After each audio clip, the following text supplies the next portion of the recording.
Good morning, welcome to 59 Minutes. My name is Levi Kones. We are having a discussions today about elections 2022. To join me in that discussion is Peter Amunga. He's a governance and policy expert, as well as a political strategist. Karibu sana. Nasikia vizuri kwa hapa. Glad to have you here. Yeah, I started seeing Kass FM when I was still some years back. Once at the radio. At the radio? I used like it. I used to keep his girls, so most of the people around me used to listen to that. So, oh, really? Yeah. Well, finally, welcome. Asante. Let's start with the story of 2022 because one of the key things about the nominations, both sides of the nominations, is a concern by people who would call themselves experts that these nominations have shown us the lowest turnout ever in nominations since nominations began. Yeah. In terms of turnout, in terms of the percentage of the people that are actually the electorate. Yeah. 10% in some places, 7% in some places, 2% in others.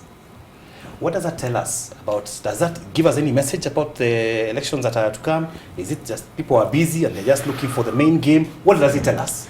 Actually, the Swahili people say, dalili ya mvua ni mawingu. The English say, where there is smoke, there is fire. It's about the signal the Kenyans are sending. Kenyans are sending a very serious signal to the political world that you've let us down, we've been voting for you, we've been doing all these things, but they feel there is a problem in the political realm. And that problem is what now they are talking about. Kenyans are telling the political world that we are not happy. Ile mambo ilikuwa mafuta ilikuja around the time when nominations were starting. So Kenyans were busy looking for fuel. Kenyans, the food situation, the food prices are also an indicator that Kenyans are not happy. The whole thing is this. The political leader in this country is now not seen as really a very serious person. So Kenyans are taking the whole exercise in politics as not a very serious exercise because they are saying, even if we voted, will it lower the fuel prices? Will it lower the food prices? Will it change anything? How, President Mo used to ask a question one time when people ask him, appoint your deputy ama you are vice president. Akaenda mahali kwa barabara akasema, itaongeza sufuria ngapi hata nikiongeza sufuria ngapi ya ugali? How many sufurias will it add to your table whether I have a vice president or not?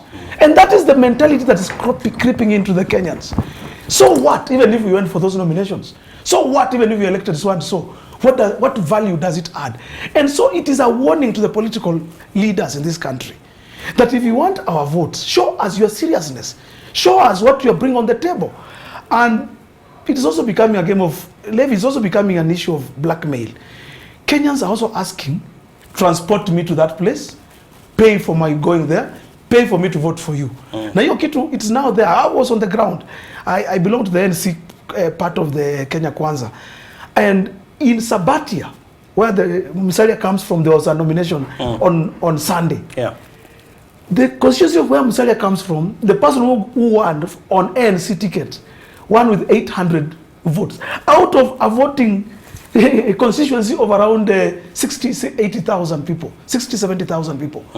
Only 900 people voted for the person who is going to become the ANC candidate in the next election.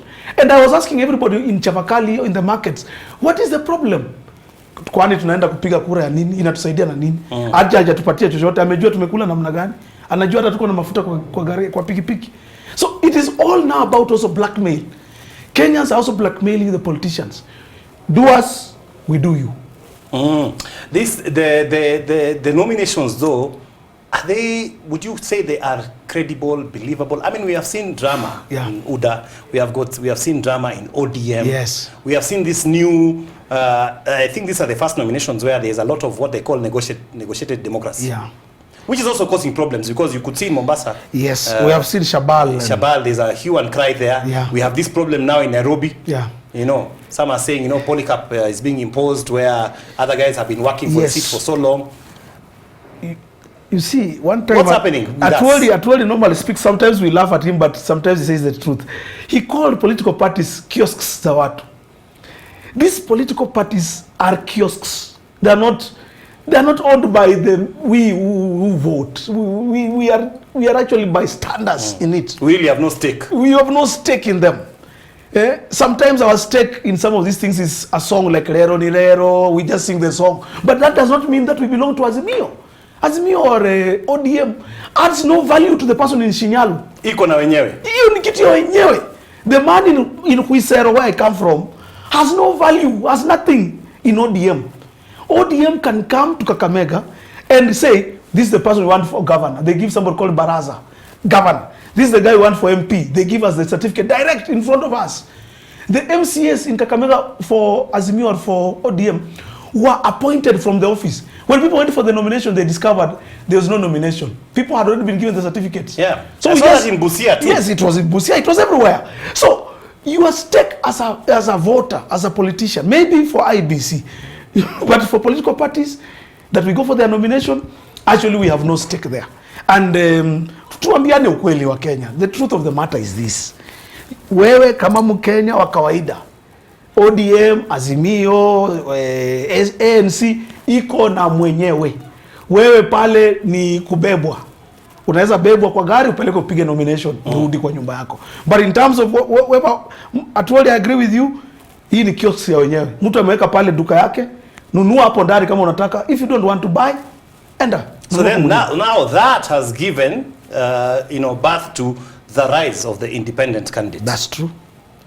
And you know what? Even if there was independent candidates for president, I think there is. They are there. They are there. People will go with that independent, because for you to even pay, do you know how much it means to first of all participate in a nomination as a member of a political party? It's very expensive. It's very expensive, yeah. My friend Wilson Sosion, I have worked at NAT, and Wilson is my friend and my brother. Wilson was talking to me and said, even to be in UDA for that nomination, first of all, he paid very good amount here at the Hustler Center. You pay as for you to participate, to be a member, to be a life member, then you pay a receipt. It's almost 500,000 shillings for a governor. My friend, are you going to pay 500,000 shillings to be a governor? And then you discover it is kuna mchezo inaendelea huko nyuma, vitu inafanywa chini ya maji. And even when you go sideways, they say for a tribunal, pay it. There's before you complain, also you have to pay for it. So the whole thing, to be a member of a political party and to participate in their nomination, is a very, very expensive affair. Si ya mtu wa kawaida, it's a very expensive affair. So we people wa kawaida, sisi Kenyans wa kawaida, sisi kazi yetu tunafanya hivi. If really we must participate in these political parties primaries, we need to be paid for it. In fact, we need hardship allowance, you need sleeping allowance, you need even shock absorbers, and even be paid for it. So what's that telling us? Because you see, primaries are supposed to be a reflection of what could happen on the ground in there. Usually, a party would look at primaries as a good mock exam. It's like a mock, as to how the real thing will be like. Has this given us any good results in terms of that? No, it is too. Can we really use it as a mock exam? Because even they're saying, let me say this: it depends. You see, it depends this way. In some places, like say, if you won the UDA ticket in, say, like Alfred Keter yesterday in Nandi, he almost has a sure bet that he will bag the thing come the real election. It depends on the strongholds. Where, for example, ODM comes from in Siaya. It's a factor. So away from your strongholds, because now that's the thing we want to talk about. Yes. Away from now your stronghold. When now you go to another place, like say in the coast, like say in Ukambani. If you are in UDA and you want to go and vie in Ukambani, it may not really help you in terms of must you participate, must you pay all these nomination fees, must you go for the primaries? No need. So it is the swing areas, swing places, and also your strongholds that really nominations may show what will happen. But you know what you say, already in your strongholds, you know that you are strong in this place. You know your strongholds. In places where, like say, negotiated democracy happen, like UDA in Mombasa, ODM in Busia, for example, which would be, maybe it was predominantly ODM, but nowadays it's like a toss-up. Yes. How can you then tell? Because once you have given out certificates, you never subjected the electorate to an actual, ballot. How can you know your strength? And that is going to be the biggest. You see, in Migori, this guy called Obado the governor, yes. governor. The first time he stood, somebody was given the direct ticket. The Yes. first time, that is Yes. the first time he became governor. He had to go and run and form a party called the People's Something PDP. Party. PDP. That's the thing that gave him the first ticket for him to become governor in Migori. Yes. He beat an ODM appointee. We may see the same thing in Homa Bay this coming election because people have been given the direct. Gladys Wanga has been given direct, but she is facing a very tough man called Kidero, who was a governor here in Nairobi. And a fluid guy. And a very fluid guy, and he's very liquid. So the people in Homa Bay, you visit Homa Bay, call Homa Bay. Even if they can call here, they'll tell you. Huko haitakuwa tena ati unapangwa na chama. Watu hawezi pangwa, hawapangwingi siku hizi. So what is happening right now is people are reaching a place in Kenya. Yeah. You may bring them a candidate from your kiosk, your kibanda called party. But people are not going to buy it very quickly. You may give them a direct ticket. And so even some of the people are being given a direct ticket. They have to be very careful. They have to go and campaign. The other question I think I would ask you is this. Is the what's it called? The lethargy to perform in nominations. Because nominations were governor, senator, MP, MCA, women rep. Yeah. Is it a sign that people are more interested in the presidency this time than these other things? So hizi zingine wanasema wacha hiyo tuiende. That's a great one also. Yeah. Actually, and it's a wrong perception. People are actually keen because our media houses, like here, like many other media houses, we talk too much about the president. We talk about president. Go to nunua gazeti leo. You'll discover the headlines are just president, oh Ruto, oh Raila. Yeah. You rarely read now you're on running mates. Yeah. Now we are talking about their running mates. You see, our media houses also have a way they sell to us what we consume. And so we are not consuming anything about MCAs. In fact, do you know the hottest nominations going on in our primaries are MCAs? True. But people are not talking about them. Go to our media houses. Rarely even do we call an MCA to a studio like this one to say anything much. We'll hear more about maybe the president. People are talking on behalf of their running mate, their parties. And when they come here, they talk to you about the strengths of Raila, strengths of Ruto. You rarely hear them talk about. It's not actually local politics. Yes. And yet, all politics, Wetangula, my brother says, all politics is local. It starts at home here, in the village.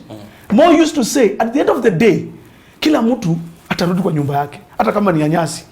We like it or not, my brother Levi, at the end of the day, mimi Amunga hanya labandu, I will have to go back to my where I come from, hata kama ni kanyumba kanyasi. That is what Kenyans and media houses need to also to realize. Don't just sell to us about up there the president. Sell to us also what do we see about MCA? What do we know about? And so that's why when these nominations are going on, mtu akisikia, like in my village in Huisero, or MP has been given direct ticket. Governor, you are given direct people. Cleophas Malala versus Fernandez Barasa. They are direct. So we are not even nominating them. MPs, we have also been given direct most of the places I come from. So we were only going there to vote for our your MCAs. My MCAs. Me, I don't even know them. The media doesn't talk about them. They also don't know how to market themselves. How to Julikana? That's the problem we have. So I will not leave my place here in Nairobi to go to vote in Huisero for MCA. I'd rather just stay here and wait for the real thing. It's a very interesting aspect, eh? Like you say, and that's a terrible thing because, an MCA will affect you at the county level. A lot of the things that are made decisions for at the county. Martha Karua recently said, and she was quoted very widely, she said, don't talk so much about the president. In fact, think about your MCA and then the governor. Those are very important people at your local level. And that's what we call local government. And that all politics is local. It is your MCA who is going to decide that bridge at home. You come with your big Mercedes from Nairobi. Here, barabara inafika inaonyesha hapo no road, but there's a road. The Mercedes is telling you here on the dashboard, there's no road here. The person to decide is going to be your MCA. Mambo president is big, is good, but at the end of the day, nowadays we're talking about money being devolved. We're talking about 30%. We're talking about BPI. I don't know doing what. All these things, these resources are finally going to end up with the control of our MCA. So as Kenyans, we must change our perception. Even these primaries, we needed to think very heavily, and we have made a mistake as Kenyans, on how to go and bring in our MCAs and then our governor. I hear you. Yeah, right now, there's this talk on our tables everywhere about the running mate question. Yeah. How big of it as a factor is it in the national politics? It's very big. You see, this election coming 2022 August, is too close to call. It's an election where we can't just say so and so is an outright winner. Like all the I tell people I wake up every day thinking Ruto is winning, another day I wake up. You wonder now it's like Raila is winning. So as Kenyans, we need to really think very hard. No, it's a big thing about running mate, because to me the running mate is going to determine the swing vote. You see, when the opinion polls come out, we are seeing a lot of an undecided vote. There's a very big undecided vote. It's almost 20%. Almost 20, not even 20, it's moving towards 30%. Yeah, it's big enough to swing one way. So, my friend, if that undecided vote, people, we as political analysts, we are seeing it coming out this way, that the swing vote is going to be determined by whom you choose to be your running mate. So, whom Raila will choose, whom DP William Ruto will choose, is a very important person. That person will be a person who can bring, who will determine who shall win this election. The determinant of the winner of 2022 presidential election lies in the running mate. And now, it comes out now this way. Now, who has the potential to bring many votes? Yeah. And that's why the Central Kenya matrix comes in. Because we are, when you look at it now, you say, Central Kenya, they will call it the mountain. The mountain controls almost 20-something% of the national vote in this country, almost 30%. Kiambu alone, when the elections came in, brought 2 million votes for the presidential kitty. Vihiga, where Musalia comes from, brings less than 500,000, 400-something thousand. Now, when you are thinking about now your running mate, those are the things that you have to really think about. Really? And yet there are people who are saying tumepita mambo ya ukabila. Yeah. We are at a point where we can yes. I see you even just shaking your head. We are at a point where we are looking at leaders and saying, you know, is Amunga the right leader? No. Tumepita ukabila Amunga. Tujapita.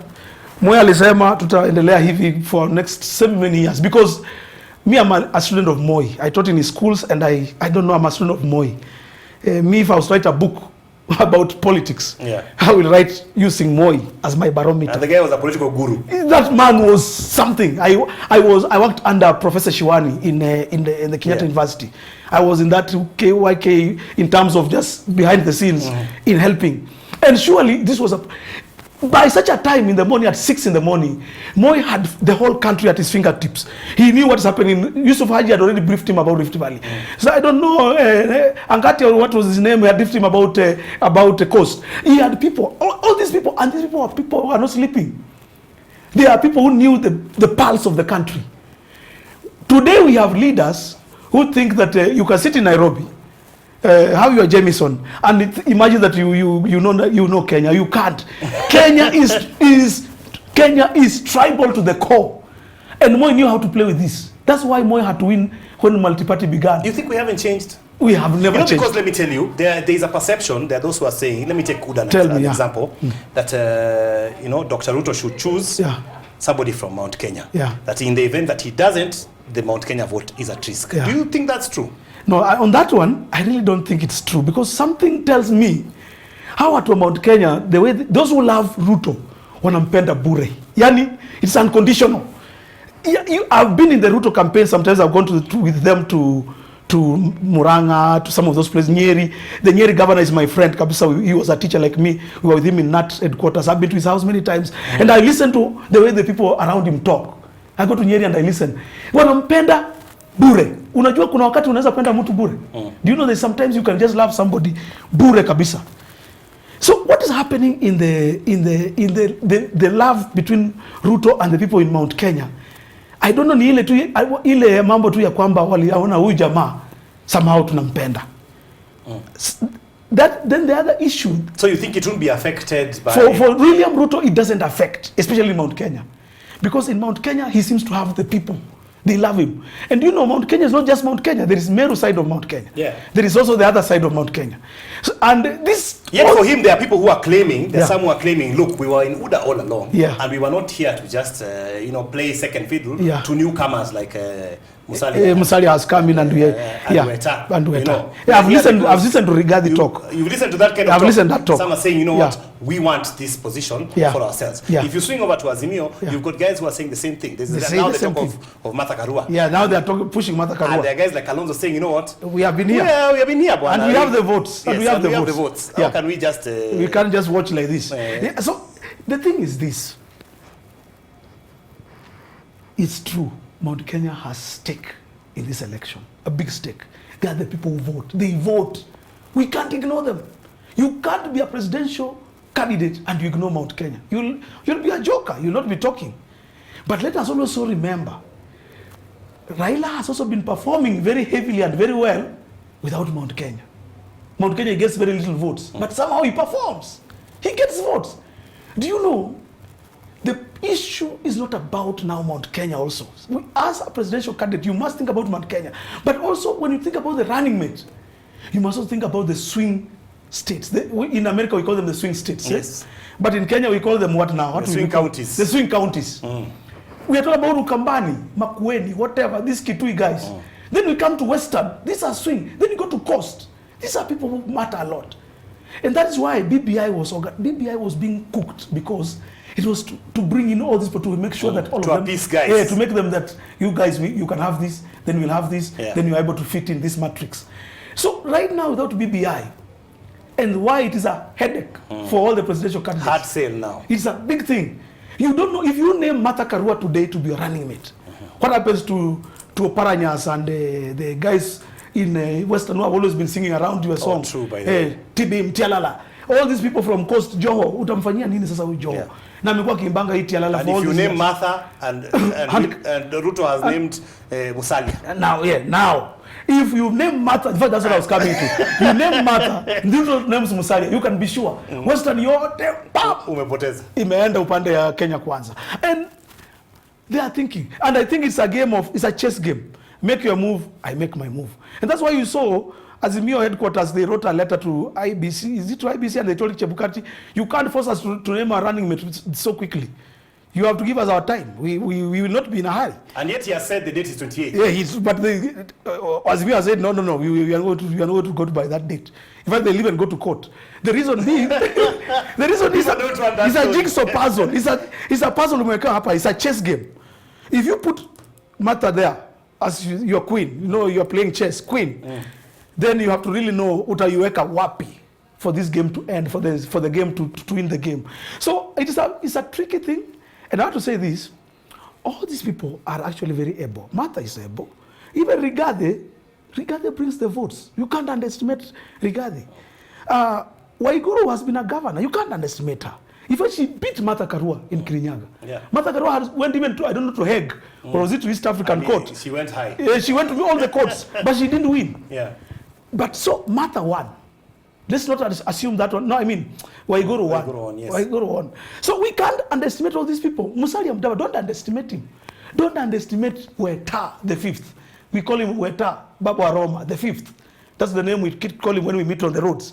Because Wetangula has Bungoma at his pass. The Bukusu vote in this country is 1 million plus. It's massive. It's not a small vote. And that's why people like Natembeya cannot walk easy in Trans Nzoia.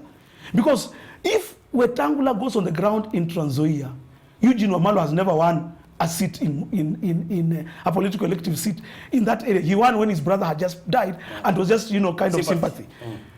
After that, he has never won. He won't win unless he has this man called Wetangula.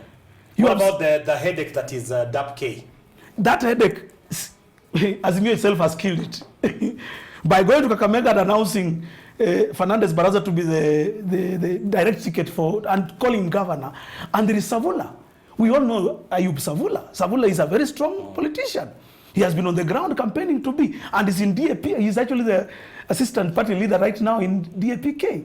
So by that alone, and you saw them complaining. That's funny you say that, because even yesterday I was reading about the drama in Azimio in terms of Sifuna is saying respect us as ODM, because now the issue of Wanyonyi And Polycarp is coming. He's coming in. Wanyonyi has been campaigning for so long. Yeah, He's been Westlands MP. Yes. He's given up being MP, which he might have gotten again. Angeshinda hata mara 3 4. To run for governor. Yes. Now maybe he's being told enter number 2. Yes. And we all know number 2 in. Of course, it means you are nothing. In the I don't want to say that. It means you are nothing. You're Yes. bolder than I am. That's why he got himself quit. Yeah. Because he says he reached there 6 months into. Realize una say sana. Na kitu anafanya. People are appointed, they are sacked. He has not say completely. Yeah, so you tell that guy, okay, you take second fiddle, and then now there's the story of also we want these other seats in. So there's also infighting within coalitions. Yes.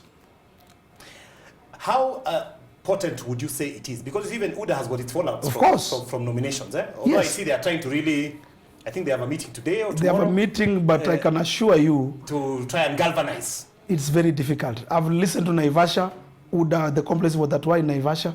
They are big. Those guys are really threatening. I don't think you can call them to a round table and just tell somebody now support. She called Wangari, the lady now, the current Kihara. Yeah, it will not be very easy. And she won by 1 vote. 1 vote. I'm telling you, these guys will demand. No. I don't think it's very easy. Even in Bomet, where my friend and my brother Wilson Sosion is, I've talked to him. I think already him and Christopher Langat. I don't think you can call them even to Karen. Yeah, they are quite annoyed. They are very annoyed. To them, actually, and they have evidence. They have evidence that ballots, to them, they feel ballots. There was actually a meeting in Bomet for, they said UDA aspirants and losers. Yeah. And none of the losers showed up. They didn't even want to come. And I don't think they are going to come because they said in fact they're not even losers. They are not losers. Actually, I saw in Wilson Sosion's car, he had one of them, a vote he had been brought to his house at 3 a.m. in Tenwek. Already had been ticked. Somebody already ticked people. People were already having those votes and they were already ticked. So to him, you can't call him to Karen and say you are a loser. Please accept and move on. I think it will be very difficult. So these things, the question you are really asking is, how possible is it to pacify these people, this coalition, the fallouts, to manage? It is a difficult thing. You can see what's happening in Mombasa. Shabal has actually agreed, yes, okay. Pengine he has been promised something, maybe they paid him for whatever he had used. Yeah. But his supporters, those guys you saw, you must have seen that clip that was doing rounds. The supporters of Shabal, the way they talked, the fury in Mombasa is very big. I looked at it and I wondered whether Abdul Swamad is sitting pretty. Wherever he is, he can't be enjoying his dinner. He can't be. He can't. So what is happening is, these things are difficult. But that is politics. That's the problem with politics. So do you think then, in the shaping of the election, can we say that if one was to say that this election is going to be an election that is largely going to be an election against something, would we be right? That mtu akipiga kura, sio sana yako, it's a protest. It's a protest, Kuzuia Kones asishike hiki. That one is also going to happen, especially in the swing areas. Even in, that's why you are going to see independent candidates really win so many seats. You are going to see independent candidates win, even in UDA battlegrounds. We saw an independent candidate win in Wasingishu. We saw last election. 2 actually. Yeah, in Wasingishu. Tarbo and yes. Koi. We saw. Yeah. And we are going to see the same happen, even in Wasingishu, even in Bomet, even in Kericho. It's just that we don't know how. It's only going to matter on how the leaders of these coalitions are able to sit with their people who fell out and see how to play around with it.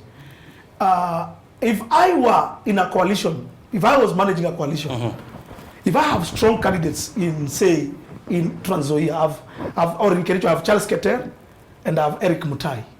What I will do, me if I was managing a coalition, I'll tell Eric, you come with say ANC.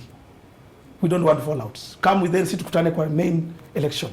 Wewe Charles Keter, come with UDA. Or any other that's But friendly. You see now you have shaken hands in a coalition and you're worried about my coalition with another chama. And that is, in fact, that's one of the things I've just been writing on my Twitter handles and everywhere.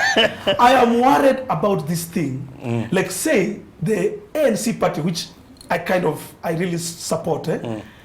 ANC party in Nairobi here. We have shaken hands at Karen. We are happy. ANC is actually going to support Kenya Kwanza. And the presidential flag bearer of Kenya Kwanza is none other than William Samoei Ruto. But now the question is this. what does ANC get? Say in Nairobi. Nairobi we have given Sakaja, UDA. Margaret Wanjiru, UDA. Senator we are giving, Senator is Margaret Wanjiru, UDA, right? Woman rep we are giving Omanga. As UDA. That is, those are our Kenya Kwanza people. Do you know, when you come even to the ground, you go to Westlands constituency, Nelson Harvey is in UDA. Are you seeing that?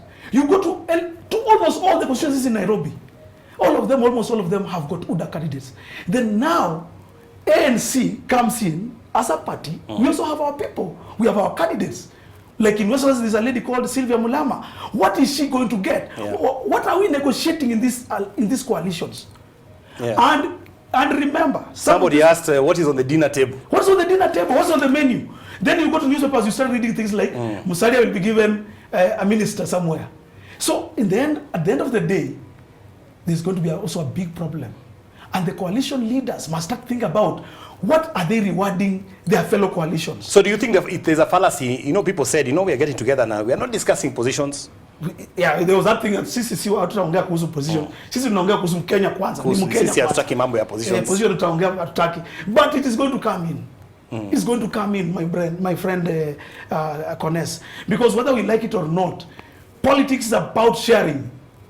It's about power. Yeah. Politics is power. What about those promises? Because nomination losers are told, and I heard it even ODM were talking in Homa Bay. Ng'ombe ni kubwa. Yeah. Even Mombasa. Kila mtu atapata? Mtu atapata mahali ataenda. Atapata mahali. Yeah. But what would you say to things like that? No, those things we don't like them. we had them in NASA. Me, I used to be NASA how. The truth of the matter is, when the time came for handshake, hata na hiyo NASA yetu hatukujua hata watu ndio mkanaswa. Tulinaswa. So you can give those promises in advance. What if you don't win? What if you don't win? Your coalition doesn't win. What happens to you? And you gave out a governor seat, so just like that. Had you been a governor, whether and your presidential candidate didn't win, but you're a governor. That's a big thing. You are talking, you're on the table. But now you're not a governor, you gave it out just like that. And again, your coalition has not won. Meaning you are a double loser. You have lost completely. Winner takes it all. Kenyan politics is like this. It's called winner takes it all. The winner takes all these positions, takes all these parastatus, takes the army, takes the police, takes what? The winner is the winner.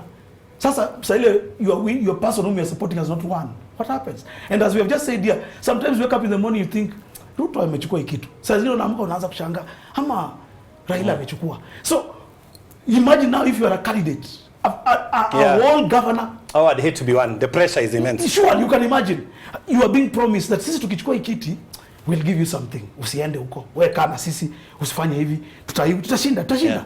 Then what if we don't? Because I saw Shabal had an outfit, bwana. A big outfit. Shabal has the money. Shabal has the system. He had like 40 cars and so many billboards. Yes, you can imagine now. You tell your people, even the people who work with you, the people you have been taking care of, now you're telling them, you guys, sitasimama. Mi pengine nitapewa waziri. Maybe he has been told you will become one of our ministers from the coast.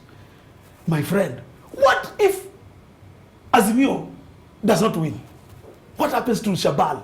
All that money, all those promises. And I want to tell you, the moment his brother takes over as the governor in Mombasa, he also has his advisors.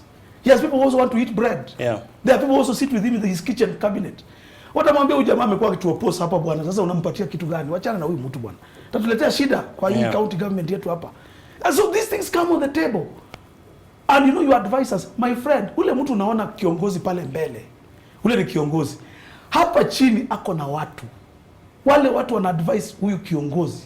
The people who sit with him in the evening, who shape the politics of this country, of the county where you come from, of the ward where you belong. It's not that person you vote for.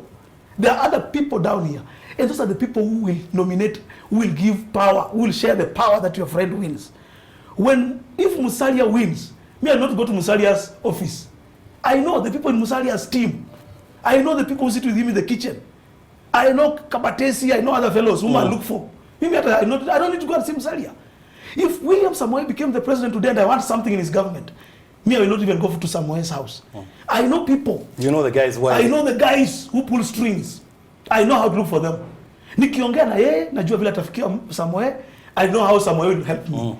But never imagine that now ukishake mkono na mtu hapa, na mimi na Konesi to shake mkono hapa kwa CAS. Konesi niambia tukishinda hii kura you'll become the chief editor yet at CAS. I will not believe it. I will have But that takes us back to the whole advent of multipartyism. Yes, sir. And it will take me back to you say you're a student of Moi. It will take me right back there. Yes. Because I saw UDA had resisted the idea of working with other parties in the beginning. Yeah. Because they wanted one party, strong party, kila mtu ndani. And I think one of the reasons why they may have resisted that was this whole idea of when other parties come in, other interests come in and shake us. Yeah. Moi, your political mentor, famously resisted multipartyism for one reason. Yes. He said ikitu, we are not cohesive enough. Itagawanisha watu sana. Itatumaliza. Yeah? That's what Moi said. Now we have so many parties. I mean, just think about it. Azimio has 27 parties. Yes. Supporting it. Supporting it. Kenya has 18 now. Yes. Approaching 20. Yeah. Yeah? Yeah. And everyone is saying, hata niliona juzi CCM saying, ala, mbona hatuko CCM ilishangaa mbona hatujaingizwa kwa hiyo hatuko kwa hii matrix. Kwa hiyo signing ya nini? So everyone is saying, all those parties are saying, give us our stake. I mean, there are party leaders hopping all over the place. That's true. You know, Yeah. when you call them into a meeting, some of them are party leaders of him and himself. Yeah, ako na briefcase. And famously kama the tip guy. Yes. The tip. He would open tip every 5 years. Yes. Peana certificates, alafu anafunga tena. Anafunga hiyo kiosk. Now, do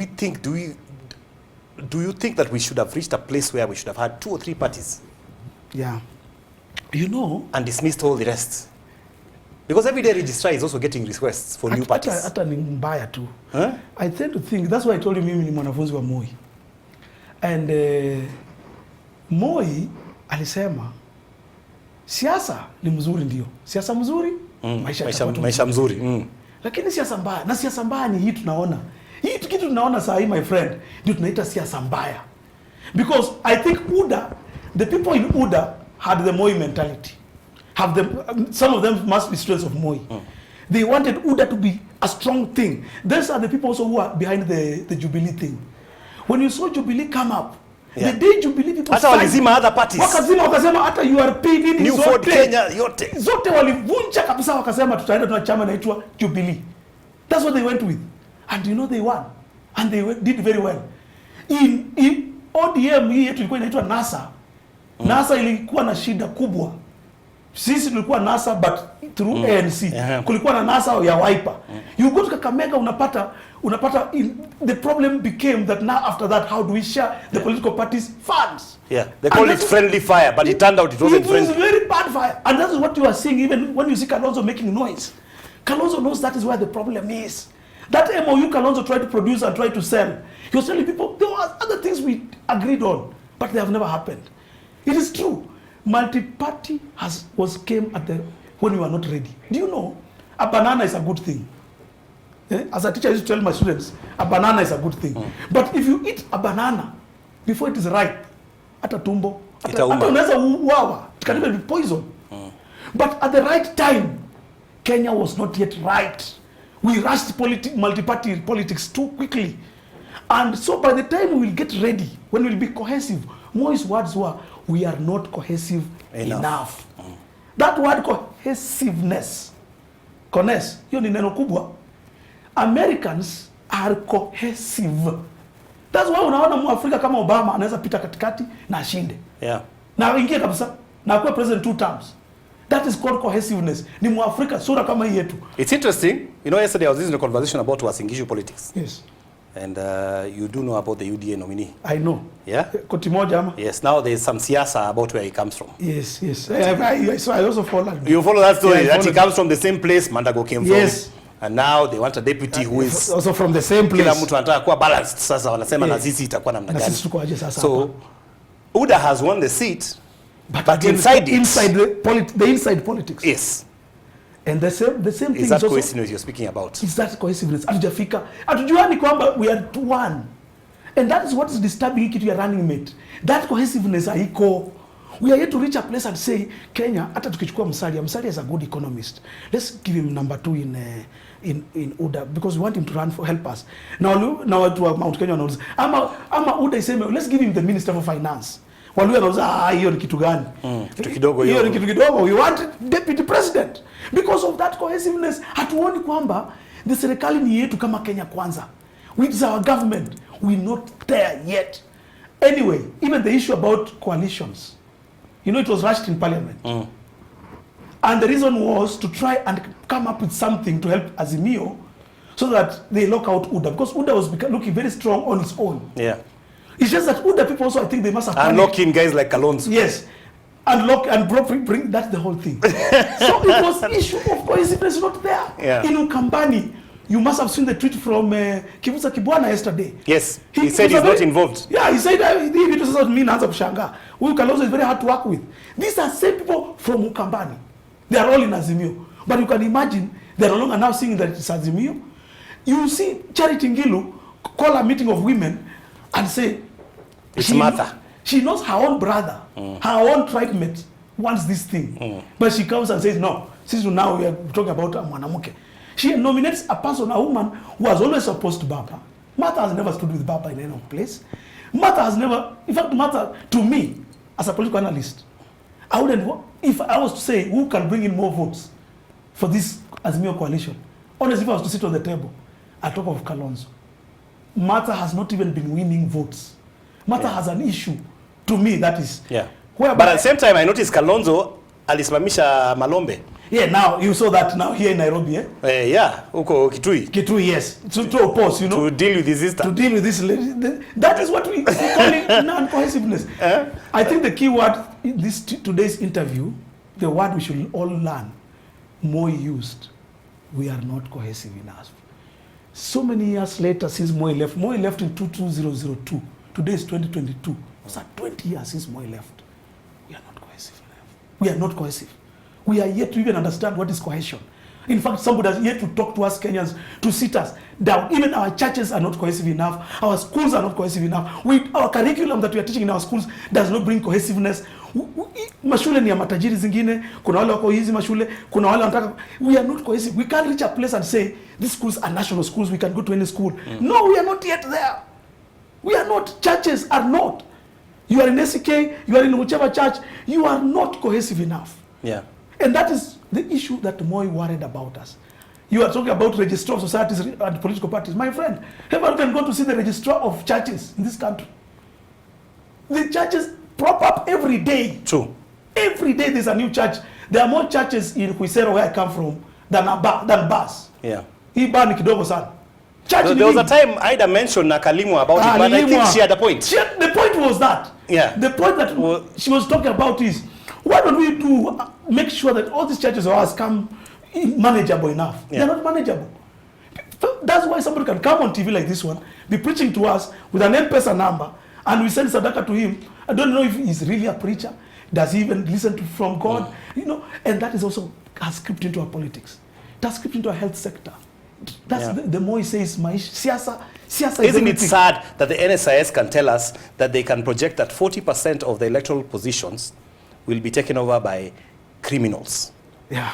Or people with questionable character. The minister said that on this TV. Matiang'i and the people coming from the intelligence.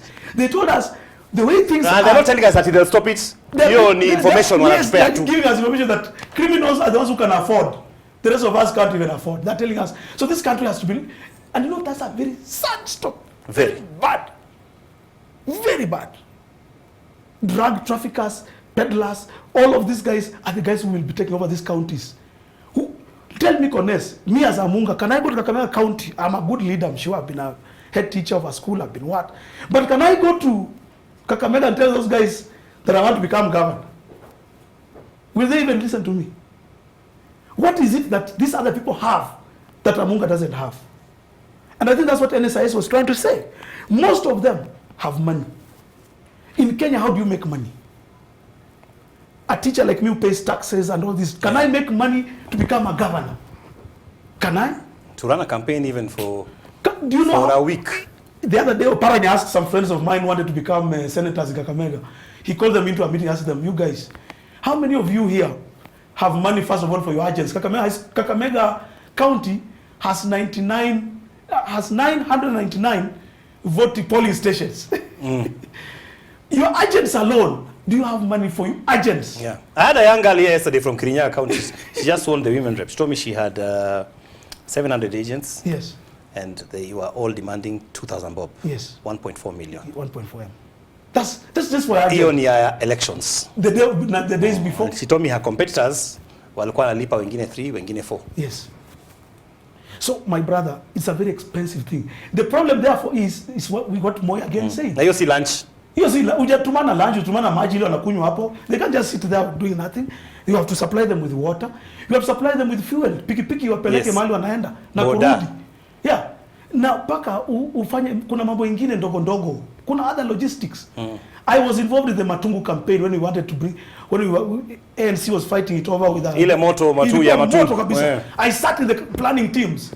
That's when I discovered bwana hiki tu ni pesa bwana. Mimi nilikuwa naona karibu 30 million is just going like that. For a simple thing unasikia tu hii na hii, unaona ka budget kanakuja, unasikia hii ni 30 million. Hata unapata headache na sio yako. Na si yangu. 30 million. Gosh. Na mtu anaenda kuwa mbunge for less than 1 year. Na huyo jamaa alikuja akaturuka pia. Baada si kumpigia hiyo kampeni yote. Na kuchanga hiyo pesa na kutoa na kufanya. Alifika parliament, siku hizi alienda Azimio. Na sisi wengine tukabaki pande nyingine. So you can imagine how you can imagine if you are a party leader of such a person and you spend your money on that kind of thing. And you did all that. What goes through your heart? What goes through your life? What does your wife tell you in the evening? Swahili mnaenda kwa kitanda. You know, these are some of the things that Moi said, we are not cohesive enough. Siasa mbaya, maisha mbaya. Na hiyo kitu, this year walikuwa natuambia juzi, kwamba we are voting in criminals, what. They are simply telling us, by doing that, tunaleta siasa mbaya. Na hii siasa mbaya, ndio tutaona maisha mbaya. Na hiyo maisha, usipili maisha ni kwa parliament, hiyo maisha itakuwa affect sasa. Unapata gari yako, una fuel kuja kazini hapa kasi. Unaamuka asubuhi unapata unga ya ugali naongeza after every few hours. I live next to Naivas Imara. Every time my wife goes ananiambia hii imeongezwa leo, chumvi imeongezeka, mafuta imeongezeka. So anytime hata sabuni ya kuosha vyombo inafika mahali madam anasema sabuni imeongezeka. That is what Moi was talking about. Maisha mbaya. Do you know how much money goes to pay devolved units?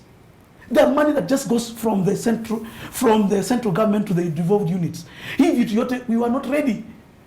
A European man wrote and said, even the Kenyan constitution that we have right now is light years ahead of Kenya. No, light years ni nini? Light years ni mingi bwana. Those are the years you take to reach some of these stars you see in the sky here. You need light years to reach those stars. So we are saying, yes, multi-party is good. Yes, what we are saying is good. But inatumaliza ndugu yangu. Inamaliza uchumi yetu. Inamaliza pesa mfukoni. Inamaliza hata elimu hii yetu, nasikia elimu ni bure. Me am a chairman of a school here in Nairobi. I'm a board of governor chair. We were in Mombasa. Our heads are in Mombasa. I just released my head to go to Mombasa. Yeah. They're in Mombasa for the heads meeting. My head was telling me, chairman, I don't think I'll be able to run this school. Hii pesa tunapata from serikali. Yeah, here they are saying they want to add. Is it 16,000? I cannot run a school. How will I run a school na hii fees tunaambiwa na ile pesa tunatumiwa? Let me tell you, and I'm saying it on national TV here. I am a board governor of a school and I've been a teacher for 25 years. Ile pesa serikali inatuma kwa hiyo unasikianga free education. My friend, ni pesa kidogo. For primary schools, it's like something like 125 shillings per child per year. 125 shillings per child per year. For high schools, it's going to something like 20-something thousand for boarding. For day schools, it's something like around 12,000 shillings per child per year. And that money again, the serikali inasema inatuma kwa shule, but some of it is retained. It comes back to government. Because government inasema sasa hii medical, we are giving you a medical for your children. Ukweli ni kwamba that medical doesn't even reach. Wanakuambia hii ni ya sports, wanakuambia sports shall be ones who are running the sports. So inarudi kwetu. Sijui wanakuambia insurance ya gari, sisi kama serikali ndio tutakuwa nafanya hiyo. So at the end of the day, to be a principal of a school in Kenya, it's very costly. We're out of time. What would you tell Kenyans in the light of these elections coming up in sasa tucheze namna gani? Tufanye hivi for now, because we already found ourselves on TV, kamera yangu ni ile. Kenyans, Moi said we are not cohesive enough. But we can work on it. We can continue working on it. We are not, you know, not everything is impossible. The Bible says nothing is impossible. We can try to work on being cohesive. If you have decided to be in Kenya Kwanza, be in Kenya Kwanza, and just follow what they are doing, and try to find out what they are doing and vote. This election is going to be about ideas. It's also going to be about our economy. That's what I get worried about, our economy. Before you vote, your MCA, your woman rep, ask them what is your plan about our education, our health sector, and our economy. Those three things. Thank you, my brother. We have to talk again. Kwanza, in the coming days, you know, it's going to get even more and more interesting and more high pressure. Bwana paka nimesweat lakini bado we are just in April. Hii bado May, June. By the time we talk in July, I don't know. Yeah. Wewe ukiniita ndugu wewe wacha tukuje tunaongea when you have time. Tutaongea. Asante. Thank you so much, Peter Amunga, governance policy expert. Stay tuned for Leah coming up with Ilosu. Have a wonderful day.